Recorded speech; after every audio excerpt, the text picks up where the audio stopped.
There are a lot of things that warn us about taking too much exposure to the economic cycle.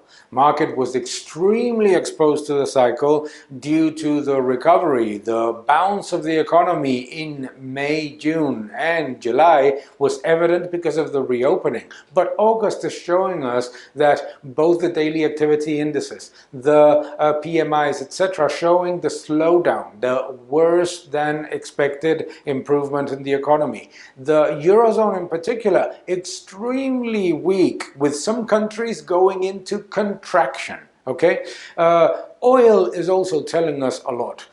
The IEA has had to revise down its estimates for 2020 demand, but also for 2021, about 240,000 barrels a day less. And the IEA tends to be generally optimistic about demand. The other thing that we need to be extremely worried about, the amount of negative yielding bonds is going through the roof, which means that markets are assuming that central banks will continue to be extremely accommodative, huge monetary expansion will continue, whilst at the same time what we're seeing is that the economic cycle is not leading, is not generating the level of growth that many expected. If we look at corporate profits and capex, those two are also telling us that we need to be at least cautious about those sectors that appear optically cheap, the so-called value sectors, because those are the ones that will get more hurt in an environment of slowdown of economic growth.